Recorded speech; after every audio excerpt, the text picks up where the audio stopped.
En général, les perspectives pour les produits laitiers sont très positives grâce à une forte demande mondiale qui augmente de 2% par an. Yuka Likitalo, Yukolate.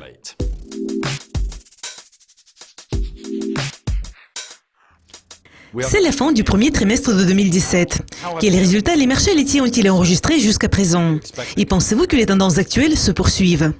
Oui, c'est déjà la fin du premier trimestre de 2017. Mais je pense que nous devons réviser les données de ces quelques derniers mois et même de ces quelques dernières années pour mieux comprendre les situations actuelles du marché. Nous avons observé une offre excédentaire sur le marché mondial au cours d'une très longue période de temps. C'est le résultat de la hausse des prix en 2013-2014 et des problèmes liés à la demande. L'embargo russe a été introduit, la demande chinoise a connu un ralentissement en raison des stocks excessifs et beaucoup de pays producteurs de pétrole, qui sont des importateurs de produits laitiers, ont été touchés par la baisse des prix du pétrole. En plus, les quotas laitiers qui avaient contrôlé la production dans l'Union européenne pendant plus de 30 ans ont été supprimés en avril 2015. Donc, la production de produits laitiers n'était plus limitée. En plus, avant que les quotas aient été supprimés, de nombreux investissements avaient été faits pour augmenter la production. Par conséquent, il y a eu une offre excédentaire de lait qui a évidemment provoqué une baisse des prix des produits laitiers, ce qui à son tour a résulté en une baisse des prix du lait pour les agriculteurs. Et s'il s'agit de l'Union européenne, il est à noter que la Commission européenne est intervenue à plusieurs reprises pour soutenir les revenus des agriculteurs. Cependant, il a fallu attendre jusqu'à l'été dernier, jusqu'au mois de juin 2016, pour voir la réaction des producteurs de lait à la baisse des prix. Et le ralentissement de la production laitière au deuxième semestre de l'année dernière a aidé à soutenir les prix des produits laitiers. Pendant cette période, les exportations européennes ont montré de bons résultats, ce qui a évidemment soutenu les marchés au moins dans l'Union européenne. Mais, indépendamment de tout cela, il y a 350 000 tonnes de lait écrémé en poudre qui ont été vendues dans le cadre de l'intervention publique. La Commission européenne a acheté ce lait écrémé en poudre à un prix très bas, mais garanti. Et ces stocks ont empêché toute hausse importante des prix. Actuellement, le fromage et surtout le beurre montrent de bons résultats grâce à une forte demande. Pour le moment, nous voyons une nette division entre les graisses et les protéines. Les prix du lait écrémé en poudre ont connu une nouvelle baisse et s'établissent actuellement presque au niveau enregistré lors de l'intervention, c'est-à-dire légèrement au-dessous de 1 700 € la tonne. Tandis que les prix du beurre s'établissent au niveau de 4 300 et c'est le plus haut jamais vu.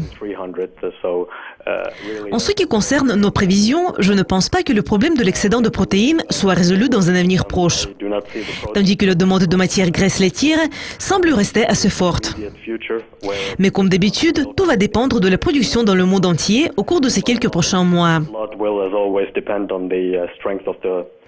Cette année, la production des principales régions exportatrices est presque la même que l'année dernière. Et c'est un niveau assez élevé. Nous observons la hausse des volumes de production dans les principales régions exportatrices en Europe et en Nouvelle-Zélande. Et aux États-Unis, la collecte de lait connaît une croissance continue. Compte tenu de la hausse de la demande en Chine et dans d'autres régions, prévoyez-vous des changements importants des prix des produits laitiers au cours de ces 2 prochaines années?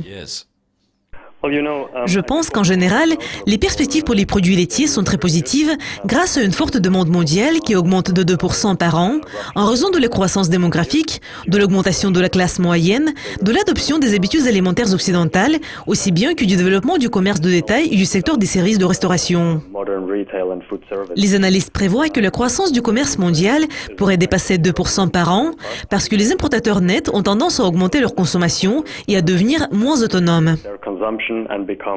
Nous espérons évidemment que la demande de la Chine va continuer à augmenter, même si le rythme de cette hausse pourrait être un peu plus faible qu'auparavant.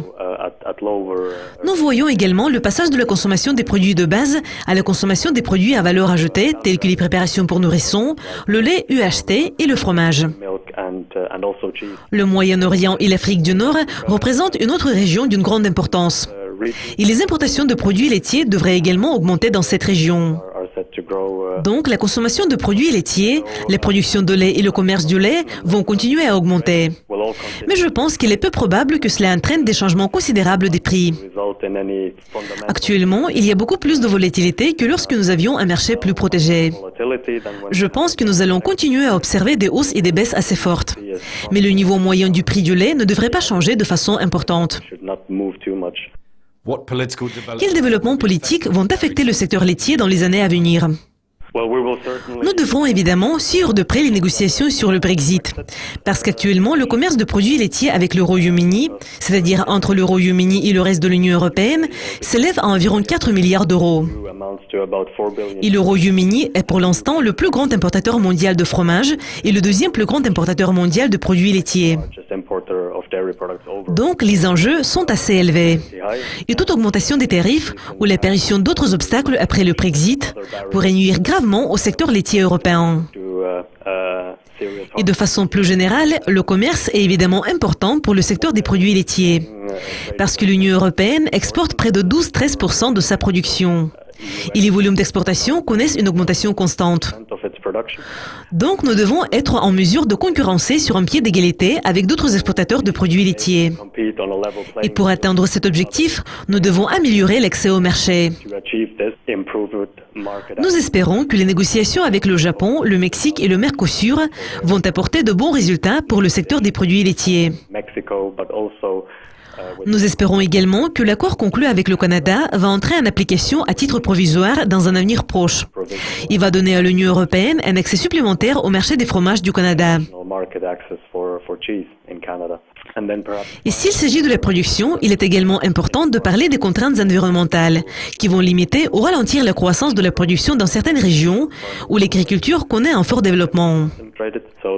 Donc, le secteur laitier doit essayer de réduire l'impact sur le climat et de faire face aux risques liés à la demande des consommateurs dans ce domaine. Yuka, merci de vos commentaires. Je m'appelle Jack Everett. Restez à l'écoute de Yucascopie TV pour découvrir plus de nouvelles. Au revoir.